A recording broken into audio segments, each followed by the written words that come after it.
অলির গল্পের দুনিয়ায় আপনাদের স্বাগত। আজকে আপনারা শুনবেন শিবরাম চক্রবর্তীর লেখা পাতালে বছর পাঁচেক। তখনই বারণ করেছিলাম গোড়াকে সঙ্গে নিতে। ছোট ছেলেকে সঙ্গে নিয়ে কোনো বড় কাজে যাওয়া আমি পছন্দ করি না। আর ওই অপয়া বইখানা প্রেমের মিত্তিরের পাতালে 5 বছর, যখনই ওটা ওর বগলে দেখেছি তখনই জানি যে বেশ গলে পড়তে হবে। বেরিয়েছি সমুদ্র যাত্রায়, পাতাল যাত্রায় তো নয়, সুতরাং কি দরকার ছিল ওই বই সঙ্গে নেবার? আর যদি নিতেই হয় তবে আমার বাড়ি থেকে পালিয়ে কি দোষ করলো? যত সব বিদঘুটে কাণ্ড ওই ছেলেটার। মনে মনে আমি চটেই গেলাম। শেষে কিন্তু ভরকাতে হলো।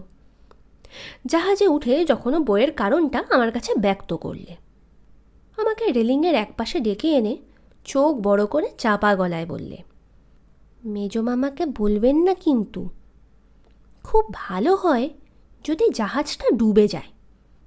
আমি বললাম, কি ভালোটা হয়? সটান পাতালে চলে যাওয়া যায় এবং সেখানে। এই বলেই গোড়া উৎসাহের সঙ্গে বইখানার পাটা উল্টাতে শুরু করলে গোড়ার থেকে। আমি ওকে বোঝাবার চেষ্টা করলাম যে নিতান্তই অকস্মাৎ প্রচণ্ড সাইক্লোন কিংবা বরফের পাহাড়ের ধাক্কা যদি না লাগে তাহলে সেরকম সুযোগ পাওয়াই যাবে কিনা সন্দেহ। আর সেই দুরাশা পোষণ করেই যদিও ওই বই এনে থাকে, তবে সে খুবই ভুল করেছে। কারণ আজকালকার নিরাপদ সমুদ্রযাত্রায় পাতালের ভ্রমণ কাহিনীকে কাজে লাগানো ভারী কঠিন। আমার কথায় সে দমে গেল। গুম হয়ে থেকে অবশেষে বললে, তাহলে কি কোনোই আশা নেই একেবারে? দেখছি না তো। নিস্পৃহ কণ্ঠে আমি জবাব দিই, তাছাড়া তুমি ব্যতীত জাহাজের এতগুলো প্রাণীর মধ্যে আর কারো ভুলে পাতালে যাবার শখ আছে বলেও আমার মনে হয় না। বলেন কি? গোড়া যেন আকাশ থেকে পড়ল। তা কখনো হয়? আপনিও কি যেতে চান না পাতালে? আমি প্রবল বেগে ঘাড় নাড়ালাম। পাতাল দূরে থাক, হাসপাতালেও না। কেউ কি মরতে যায় ওসব জায়গায়? আপনি মিথ্যে বলছেন। গোড়া অবিশ্বাসের হাসি হাসল। পাতালে যাবার ইচ্ছা আবার হয় না মানুষের? আমার হয় না, আমাকে জানো না তুমি। আমার পাতালে যাবার ইচ্ছা হয় না, মোটর চাপা পড়বার ইচ্ছা হয় না, রেলে কাটা যাবারও ইচ্ছা করে না। আমি যেন কীরকম। আমি সঙ্গে থাকবো, ভয় কি আপনার? ও আমাকে উৎসাহ দেয়। মেজো মামাকে দেখে আসি, আপনি ততক্ষণ পড়ুন বইখানা। বইটা হাতে নিয়ে ভাবলাম, এটাকে এখনই আমাদের আগেই পাতালে পাঠিয়ে দিলে কেমন হয়। সিঙ্গাপুরে যাচ্ছি, শিঙা ফুঁকতে তো যাচ্ছি নে। আকাশ পাতালের বৃত্তান্ত আমার কি কাজে লাগবে? তারপর কিছুক্ষণ ইতস্তত করে বইটা পড়তে শুরু করি, শেষের দিক থেকে। গোড়ার দিক থেকে পড়ব না বলি শেষের দিকটা ধরি আগে। শেষ পৃষ্ঠা থেকে আরম্ভ করে 134 পাতা পর্যন্ত এগিয়েছি কিংবা পিছিয়েছি। এমন সময় কর্ণবিদারী এক আওয়াজ এলো। সেই মুহূর্তেই আমার হাত থেকে বইটা খসে পড়ল, আর আমি খসে পড়লাম চেয়ার থেকে। অত বড় জাহাজটা থরথর করে কাঁপতে লাগলো মুহুর্মুহু। উঠব কিংবা অমনি করেই পড়ে থাকব, অর্থাৎ উঠবার আদৌ আবশ্যক হবে কি না ইত্যাকার চিন্তা করছি। এমন সময় গোড়ার মেজো মামা হন্তদন্ত হয়ে ছুটে আসেন। এই যে, বেঁচে আছো? বেঁচেই আছো তাহলে? হার্ট ফেল করনি এখনো? সংক্ষেপে সারি। আমার তো পিলে ফাটার উপক্রম। ব্যাপার কি? কি হয়েছে? ইঞ্জিন বাস্ট করলো নাকি? আরেকখানা জাহাজ, জাহাজে জাহাজে ঠোকাঠুকি। কি সর্বনাশ! মনে হচ্ছে কোনো চারা জাহাজ, চোরাই মালের জাহাজ টাহাজ হবে বোধ হয়। ধাক্কা মেরেই ছুটেছে, ওই দেখো না। ওই অবস্থাতেই ঘাড় উঁচু করে তাকালাম। আরেকখানা জাহাজের মতোই দেখতে, সুদূর দিকচক্রবালের দিকে নক্ষত্র বেগে পালাচ্ছে। আমাদের শ্রীমান ততক্ষণে কাঁপুনি থামিয়ে স্তব্ধ হয়ে দাঁড়িয়েছেন। দুধারেই এন্তার ফাঁকা, 200 জাহাজ যাবার মতন চওড়া পথ। তবু যে এরা কী করে মুখোমুখি আসে মারামারি করে আমি তো ভেবে পাই না। আমি বিরক্তি প্রকাশ করি। উপকূল থেকে আমরা এখন কত দূরে? 150 কি 200 মাইল হবে বোধ হয়। 6-7 ঘন্টা তো চলছে আমাদের জাহাজখানা। বলতে বলতে ঢং ঢং করে অ্যালার্ম বেল বাজতে শুরু করল এবং শ্রীমৎ গৌরাঙ্গদেব লাফাতে লাফাতে আবির্ভূত হলেন। মেজমামা দেখবে এসো, কি মজা, আপনিও আসুন শিবরামবাবু। জাহাজের খোলে হু হু করে জল ঢুকছে, কি চমৎকার। তার হাততালি আর থামে না। অকুস্থলে উপস্থিত হয়ে দেখি ক্যাপ্টেন সেখানে দাঁড়িয়ে খালাসিরা পাম্পের সাহায্যে জল নিকাশ করছে। চারিদিকেই দারুণ ত্রাস আর ত্রস্ততা। যাত্রীরা ভীত বিবর্ণ মুখে খালাসিদের কাজ দেখছে। সমস্ত জনপ্রাণীর মধ্যে আমাদের গোড়াই কেবল আনন্দে আত্মহারা। পাতালে যাবার পথ পরিষ্কার হচ্ছে কিনা ওর, কাজেই ওর ফুর্তি। কেন অনর্থক পাম্প করে মরছে আমাকেই প্রশ্ন করে গোড়া। জাহাজটা ডুবে গেলেই তো ভালো হয়। ভালোটা যাতে সহজে না হয় তারই চেষ্টা করছে, বুঝতে পারছো না? আমার কণ্ঠস্বরে উষ্মা প্রকাশ পায়। কলিযুগে কেউ কি কারো ভালো চায়? যা বলেছেন ভারী অন্যায় কিন্তু। এক মুহূর্তের জন্য থামে সে। ডাঙা এখান থেকে কদ্দূর? তা 2-3 মাইল হবে বোধ হয়। মোটে? তাহলে তো সাঁতরেই চলে যেতে পারবো। সে যেন একটু হতাশ হয়। কোন দিকে বলুন তো ডাঙাটা? সোজা নিচের দিকে। ও তাই বলুন, আপনি যা ভয় পাইয়ে দিয়েছিলেন। না, ভয় কিসের? আমি জোর করে হাসি। পাতালে যেতে হবে এবং পুরো 5 বছর থাকতে হবে সেখানে, তার আগে চলছে না, কি বলুন? তাই তো? আমার মতের অপেক্ষা করে গোড়া। সমুদ্রটা তলিয়ে দেখতে সে অস্থির। পাতাল যেরকম জায়গা, সেখানে পুরো 5 মিনিটও থাকা যাবে কি না এইরকম একটা সংশয় আমার বহুদিন থেকেই ছিল। পাতাল কাহিনীর 134 পাতা পর্যন্ত পড়েও সে সন্দেহ আমার টলেনি, কিন্তু আমার অবিশ্বাস ব্যক্ত করে ওকে আর ক্ষুণ্ণ করতে চাইছি না। হঠাৎ সে সচকিত হয়ে ওঠে। বইটা, সেই বইখানা ডেকেই পড়ে আছে। ডেকে ফেলে এসেছেন? কি সর্বনাশ, কত কাজে লাগবে এখন ওই বইটা, যদি কেউ নিয়ে নেয়, ছড়িয়ে ফেলে বলে গোড়া বইয়ের খোঁজে দৌড়োয়। কীরকম বুঝগতিকটা? মেজমামা এগিয়ে আসেন। স্বয়ং জাহাজ তার কথার জবাব দেয়। তার একটা ধার ক্রমশ কাত হতে থাকে। ডেকে সেই ধারটা পাহাড়ের গায়ের মতো ঢালু হয়ে নেমে যায়। সে ধারটা দিয়ে জলাঞ্জলি যাওয়া খুবই সোজা বলে মনে হলো। বসে বসেই শুরুত করে নেমে গেলেই হলো। অ্যালার্ম বেল আরও জোর জোর বাজাতে থাকে। ক্যাপ্টেন লাইফ বোটগুলো নামাবার হুকুম দেন। জাহাজ পরিত্যাগের জন্য যাত্রীদের প্রস্তুত হতে বলেন। লাইফ বোট নামানোর জন্য তেমন হাঙ্গামা পোয়াতে হলো না। জাহাজ তো কাত হয়েই ছিল। সেই ধার দিয়ে দড়ি বেঁধে ওগুলো ছেড়ে দিতেই সটান জলে গিয়ে দাঁড়ালো। আরোহীরাও লাইফ বোটের অনুসরণে প্রস্তুত হলেন। সাবধানতা এই জন্য যে একটু পা ফসকালেই একেবারে লাইফ আর লাইফ বোটের বাইরে, সমুদ্রগর্ভেই সটান। গোড়ার মেজ মামা এবং আমি, আমাদেরও বিশেষ দেরি ছিল না। যেমন ছিলাম তেমনি বোটে যাওয়ার জন্য তৈরি হলাম। এমন দুঃসময়ে লাগিয়ে ঝোলডল বা সুটকেসের ভাবনা কে ভাবে? সন্দেশের বাক্সের কথাই কি কেউ মনে রাখে? কেই বা সঙ্গে নিতে চায় সেসব? কিন্তু গোড়া কোথায় গেল সেই সংকট মুহূর্তে? আমি গলা ফাটাই, মেজমামা আকাশ ফাটান, কিন্তু গোড়ার কোনো সাড়া পাওয়া যায় না। কে জানে, হয়তো কেবিনে বসেই বই পড়ছে। আমার আশঙ্কা প্রকাশ পায়। এই কি পড়বার সময়? পড়াশোনা করার সময় কি এই? ওর কি সময় অসময় জ্ঞান আছে? যা ওর পড়ার ঝোঁক। দুজনে আমরা কেবিনের দিকে দৌড়াই। না, কেবিনে তো নেই। তখন এদিকে ওদিকে দিক বিদিকে ছোটাছুটি শুরু করি, কিন্তু কোথায় গোড়া?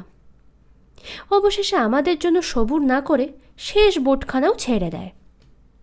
সবগুলি বোটকেই দিকচক্রান্তে একে একে অন্তর্হিত হতে দেখে দীর্ঘশ্বাস ফেলে মেজমামা বসে পড়েন। আমি শুয়ে পড়ি।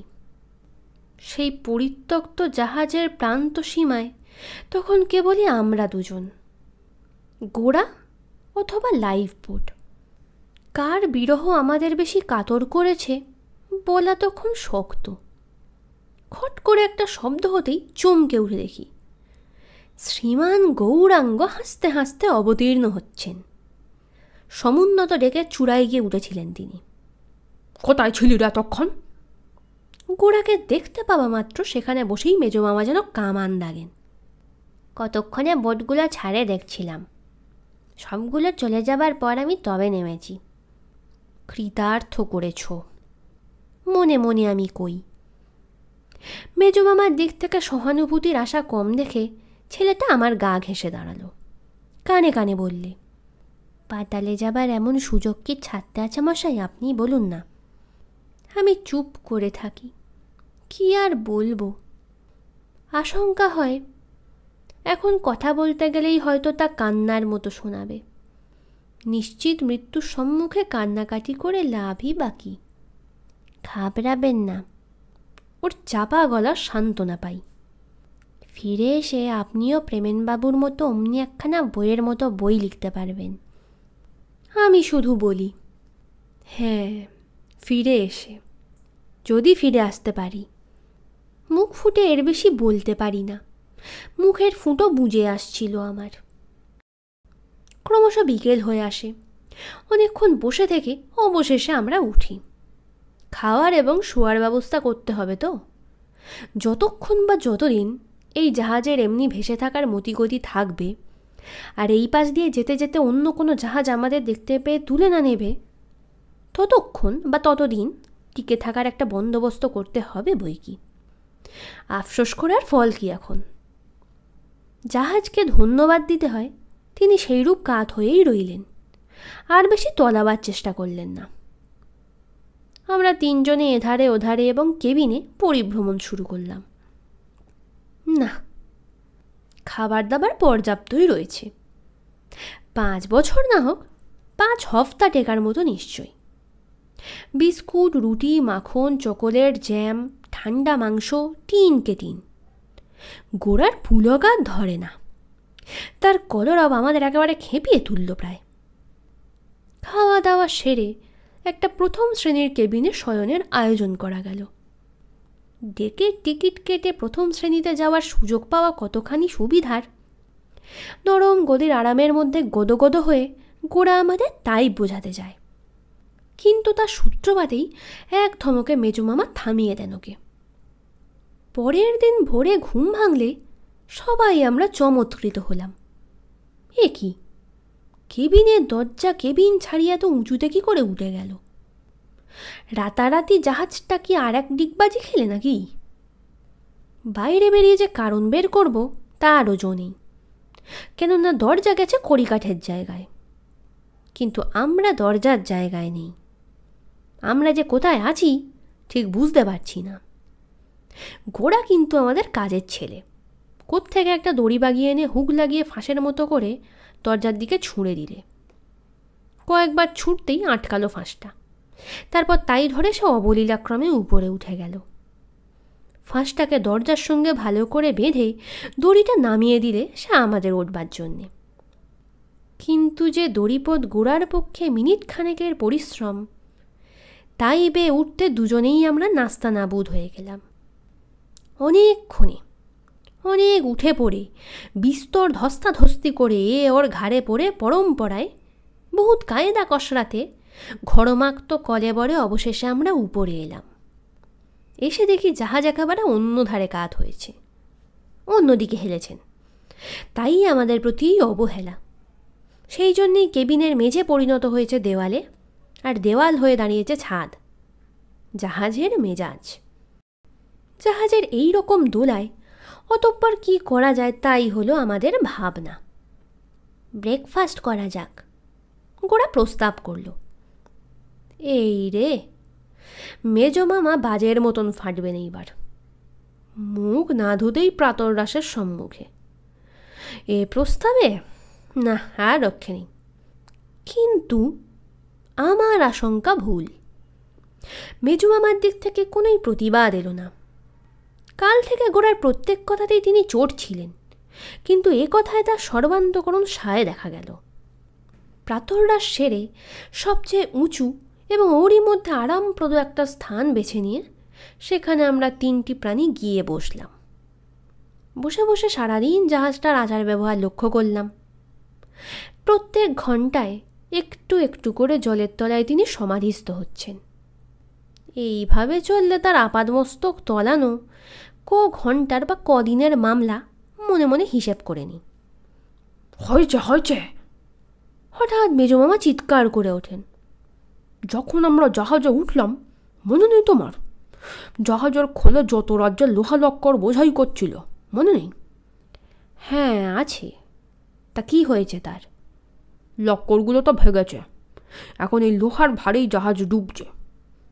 খোলের ভেতর থেকে লোহাগুলো তুলে এনে যদি জলে ফেলে দেওয়া যায়, তাহলে হয়তো জাহাজটাকে ভাসিয়ে রাখা যায়। আমি ঘাড় নাড়ি।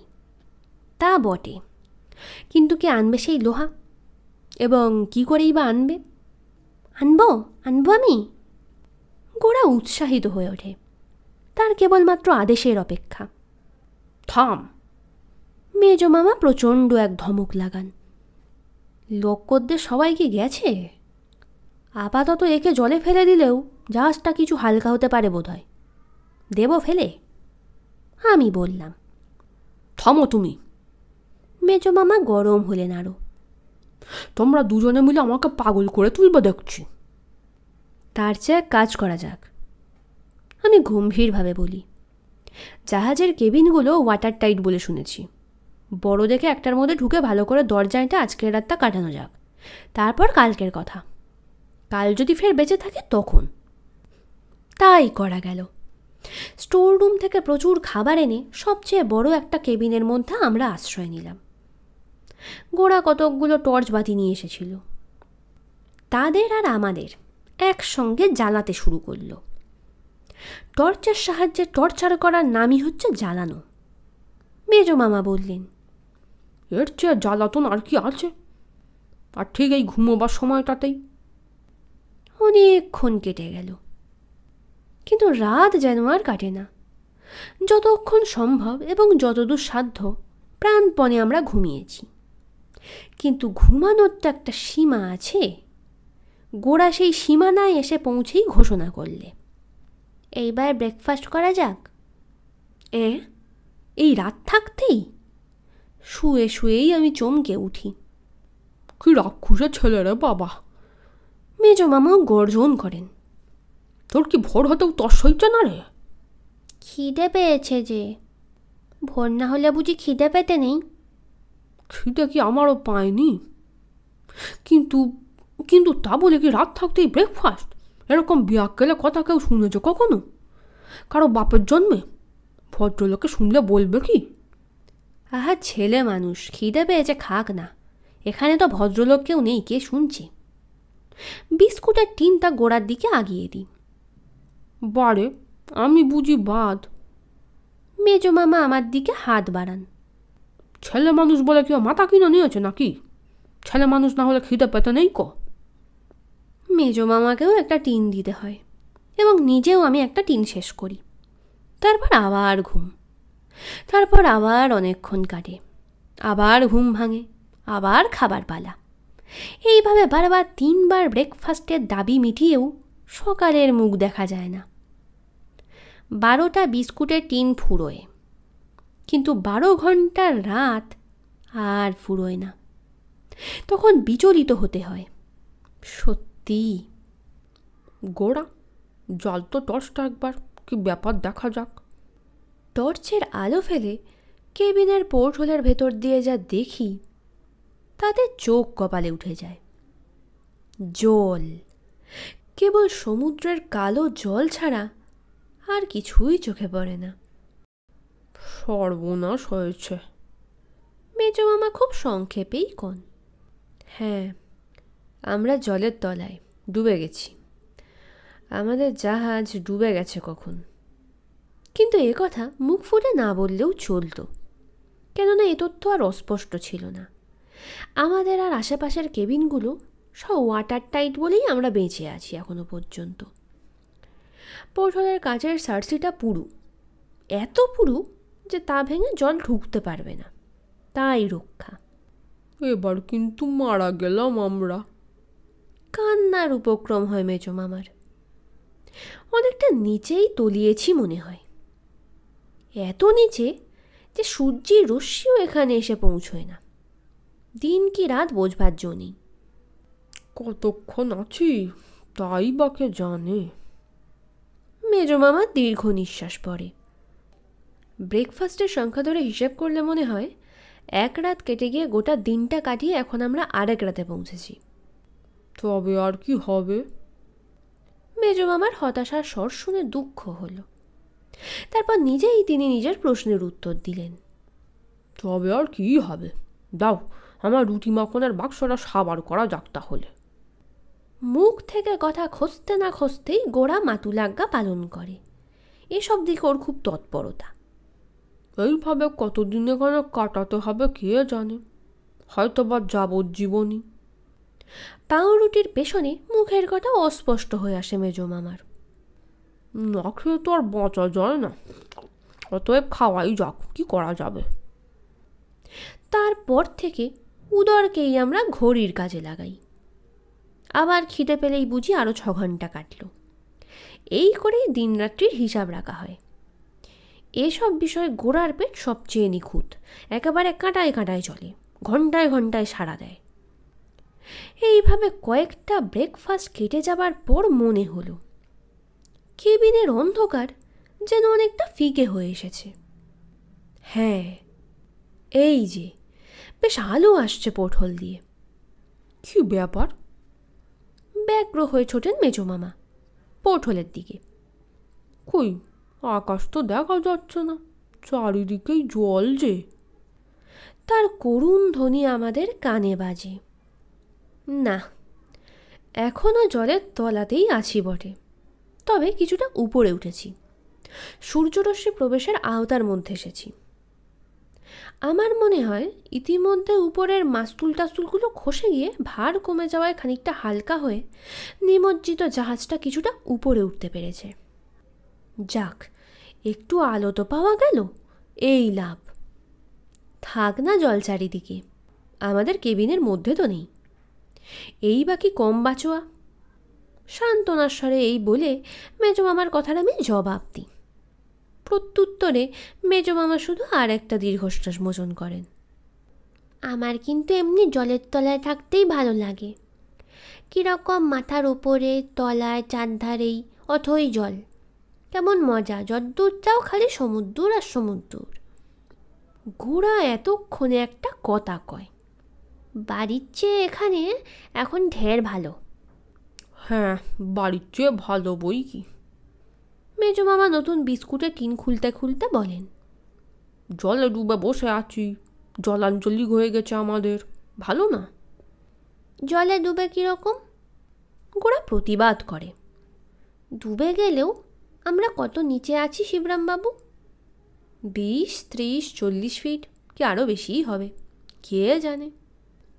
ডুবন্ত লোকের কাছে 30 ফিট জলের তলাও যা, আর 1000 ফিটও তাই, সবই সমান, কোনোটাই ভালো নয়। কিন্তু মেজো মামা, আমাদের কেবিনের মধ্যে তো 1 ফোঁটাও জল ঢুকতে পারছে না, তাহলে ডুবলামই বা কী করে? জলে যদি না পড়ি, না যদি হাবুডুবু খাই, আমরা মরবো কেন? বলে এসে আমার দিকে প্রশ্নবাণ ছাড়ে। হ্যাঁ শিবরামবাবু, বলুন না, জলে ডুবে গেলে কি বাঁচে মানুষ? আমরা যদি ডুবেছি তাহলে বেঁচে আছি কি করে? আহা, জল ঢুকছে না যেমন, হাওয়াও তো ঢুকতে পারছে না তেমনি। আমি ওকে বোঝাবার প্রয়াস করি। আর আমার মনে হয় মানুষের জলে ডুবে যে মারা যায়, সেটা জলের প্রভাবে নয়, হাওয়ার অভাবে। এই কারণেই গায়ে জলের আঁচড়টিও না লাগিয়ে আমরা সোনপাপড়ির মতো শুকনো থেকেও সমুদ্রগর্ভে ডুবে মারা যেতে পারি, আজই হোক কিংবা কালই হোক। সঞ্চিত হাওয়ার অক্সিজেন নিঃশেষ হয়ে গেলেই, অক্সিজেন বঞ্চিত হলেই আমরা গুরুতর বৈজ্ঞানিক গবেষণার মাঝখানেই গোড়া সশব্দে লাফিয়ে ওঠে। এ কি, কে ওখানে? ওকে? আমাদের সবার দৃষ্টি পোর্ট হোলের প্রতি আকৃষ্ট হয়।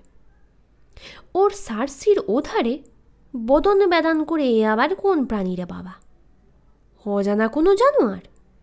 সমুদ্রের তলায় এমন বিচ্ছিরি বিটকেল বিটঘুটে চেহারা, ভয় দেখাচ্ছে এসে আমাদের। শার্ক, মেজমামা পর্যবেক্ষণ করে কন। এরই নাম শার্ক। হ্যাঁ, বইয়ে পড়েছি বটে, এই সেই শার্ক।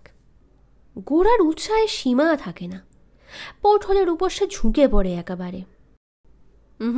অত না, অত কাছে নয়, কামড়ে দিতে পারে। আমি সতর্ক করে দিই। এমনকি না কামড়ে একেবারে গিলে ফেলাও অসম্ভব নয়। বাহ, সার্সি রয়েছে না মাঝখানে। গোড়া মোটেই ভয় খাবার ছেলে নয়। তোকে দেখলেই সুখাদ্য মনে করবে, তখন সার্সি ফার্সি ভাঙতে ওর কতক্ষণ। মাঝখান থেকে তোর জন্য আমরাও মারা পড়ব। গোড়া কিন্তু ততক্ষণে অতিথির সঙ্গে ভাবের আদান প্রদান শুরু করেছে। সেদিন বিকেল থেকেই কেবিনের বাতাস দুর্গন্ধ হয়ে উঠল। এইবার কমে আসছে অক্সিজেন, বিষাক্ত হয়ে উঠছে বাতাস। আমি বললাম, এরপর নিঃশ্বাস প্রশ্বাস নিতেও কষ্ট হবে আমাদের। তাহলে উপায়? মুখখানা সমস্যার মতো করে তোলেন মেজমামা। তাহলে এক কাজ করা যাক। তিনি নিজেই সমাধান করে দেন। যত টিন আর বিস্কুট আছে সব খেয়ে শেষ করা যাক। এসব খেয়ে দে, তারপর গলায় দড়ি দিলেই হবে। খাবি খেয়ে অল্পে অল্পে মরার চেয়ে আত্মহত্যা করা ঢের ভালো। ঠিক অত উপাদেয় না হলেও আর একটা উপায় আছে এখনো। মেজমামাকে আমি আশ্বস্ত করি। আমাদের দুধারেই কেবিন, উপরে আর নিচের তলাতেও। আপাতত দেওয়ালে এবং মেঝে ছেঁদা করে ওইসব ঘরের বিশুদ্ধ বাতাস আমদানি করা যাক। এ ঘরের দূষিত বায়ু সব দূর করে দিই, তারপর শেষে ছাদ ফুটো করলেই হবে। আপাতত এতেই এখন চলে যাবে দিন কতক। মেজমামা স্বস্তির সুদীর্ঘ নিঃশ্বাস ছাড়েন। গোড়া বলে, তার চেয়ে আমরা জোরে জোরে নিঃশ্বাস ফেলি না কেন? তাতেও তো কিছু বাতাস বাড়তে পারে, কি বলেন? মেজমামা কটমট করে তাকানোর দিকে। আমিও কোনো উত্তর দিই না। এর পরের কদিনের ইতিহাস সংক্ষেপে এই। ঘরের বাতাস ফুরিয়ে এলেই এক এক ধারে একটা করে গর্ত বাড়ে। বাতাসের কমতি গর্তের বাড়তির দ্বারা পুষিয়ে যায়। গোটা জাহাজটা আমাদের ভাগ্যক্রমে এয়ার ওয়াটার টাইট ছিল বলে এই বাঁচোয়া। শার্কটা গোড়ার রূপে গুণে মুগ্ধ হয়েছিল নিশ্চয়ই। সে কেবলই ঘুরে ঘুরে আসে। গোড়া তার শার্ক বন্ধুর সঙ্গে আলাপ করে সময় কাটায়। ইতিমধ্যেই দুজনের বেশ ভাব জমে উঠেছে। সামুদ্রিক সব বিষয়কর্ম ফেলে ঘুলঘুলির কাছেই ঘোরাফেরা করছে শার্কটা। আর গোড়ার তরফেও আগ্রহের অভাব নেই। সুযোগ পেলেই সে সমুদ্রচর বন্ধুর আদর আপ্যায়নের কসুর করে না। বেশিরভাগ সময়ই ওদের মুখোমুখি দেখা যায়, মাঝে সার্সির ব্যবধান মাত্র। কোন দুর্বোধ্য ভাষায় যে ওরা আলোচনা করে তা ওরাই জানে কেবল। মেজমামা একটার পর একটা বিস্কুটের বাক্স উজাড় করে চলেন। আর কারো হস্তক্ষেপ করার জো নেই ওদিকে। মেজমামার প্রসাদ পায় গোড়া, আর কখনো সখনো নিজের প্রসাদের দু এক টুকরো আমাকে দেয়। আমি হাঁ করেই থাকি। উঠে কি হাত বাড়িয়ে খাবার কষ্ট স্বীকার করার ক্ষমতাও যেন নেই আমার। গোড়ার ভুলবশত কচ্ছিৎ কখনো এক আধখানা যা গোফের তলায় এসে পড়ে, তাতেই আমার জীবিকা নির্বাহ হয়ে যায়। শুয়ে শুয়ে প্রেমের মিত্তিরের বইখানা পড়ি। দুবার পড়ে ফেলেছি এর মধ্যে। একবার শেষ থেকে গোড়ার দিকে, আর একবার গোড়া থেকে শেষের দিকে। এবার মাঝখান থেকে দুদিকে পড়তে শুরু করেছি, যুগপৎ। কদিন এইভাবে কাটে জানি না। খাওয়া আর শোয়া ছাড়া তো কোনো কাজ নেই। শুয়ে পড়া আর শুয়ে শুয়ে পড়া। এমনি করে একদিন যখন বইটা দিক বিদিকে পড়ছি, এমন সময় অকস্মাৎ সমুদ্রতল যেন তোলপাড় হয়ে উঠল। আমাদের কেবিন কাঁপতে লাগলো, আর একটা গমগমে আওয়াজ শুনতে পেলাম।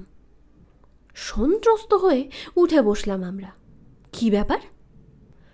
প্রশ্নের পর মুহূর্তেই পোর্ট হোলের ফাঁক দিয়ে সূর্যের উজ্জ্বল আলো আমাদের কেবিনের মধ্যে ঢুকল। এ কি! এই আকস্মিক দুর্ঘটনায় সবাই আমরা চমকে গেলাম। আকাশ আকাশ! মেজ মামা চিৎকার করে আকাশ ফাটান। তাই তো, আকাশই বটে। ঘুলঘুলের ফাঁক দিয়ে দেখি রৌদ্রকরোজ্জ্বল সুনীল আকাশ। নীলাভ শূন্যের তলায় দিগন্ত বিস্তার সমুদ্রের কালচে নীল জল। আবার যে এইসব নীলিমার সাক্ষাৎ পাব এমন আশঙ্কা করিনি। ভেসে উঠেছি আমরা, ভাসছি আবার। কিন্তু ভেসে উঠলাম কি করে? মেজ মামা হঠাৎ কঠোরভাবে চিন্তা করেন, অনেক ভেবে চিনতে বলেন। হয়েছে, ঠিক হয়েছে। জাহাজের খোলটা গেছে খসে, সেই সঙ্গে যেটা লোহা লক করছিল সব গেছে জলের তলায়। তার জন্যই ওই বিচ্ছিরি আওয়াজটা তখন হলো। তাই তুই বুঝেছিস গোড়া? গোড়া ততক্ষণে কেবিনের দরজা খুলে বাইরে গিয়ে দাঁড়িয়েছে। তারও আর্তনাদ শোনা যায় সঙ্গে সঙ্গে। জাহাজ মেজো মামা, জাহাজ এদিক দিয়ে যাচ্ছে, দেখো এসে। এত দিনে ও একটা বুদ্ধিমানের মতো কাজ করে। হাফ প্যান্টের পকেট থেকে লাল সিল্কের রুমালটা বার করে নাড়তে শুরু করে। আমি ওটা ওকে একসময় উপহার দিয়েছিলাম ওর জন্মদিনে। আমাদের নব জন্মদিনে সেটা এখন কাজে লাগে। রেঙ্গুন থেকে চাল বোঝাই হয়ে জাহাজটা কলকাতা ফিরছিল। জাহাজে উঠে হাঁফ ছেড়ে বাজি। অচেনা মানুষের মুখ দেখে আনন্দ হয়। ক্যালেন্ডারের তারিখ মিলিয়ে জানা যায় পুরো 5-5টা দিন আমরা জলের তলায় ছিলাম। যাই হোক, পাতালবাস হলো মামা। মেজো মামা ঘাড় নাড়লেন। 5 দিন তো নয়, যেন 5 বছর। পাতালে তো একদিন কাটল, এখন হাসপাতালে কদিন কাটে কে জানে। আমি বলি, যা বিস্কুট পেটে গেছে এই কদিনে, শুকনো বিস্কুট চিবুতে হয়েছে দিন রাত। বারে, বিস্কুট বুঝি খারাপ? ও তো খুব ভালো জিনিস। বিস্কুট খেতে পেলে ভাত আবার খায় না কি মানুষ? গোড়ার মামা গুম হয়ে থাকেন। তার ভোট যে বিস্কুটের আর গোড়ার পক্ষেই সেটা বোঝা যায় বেশ। গল্পটি ভালো লেগে থাকলে ভিডিওটিতে একটি লাইক করতে ভুলবেন না এবং বাংলা সাহিত্যের আরও গল্প শোনার জন্য চ্যানেলটি সাবস্ক্রাইব করে দেবেন।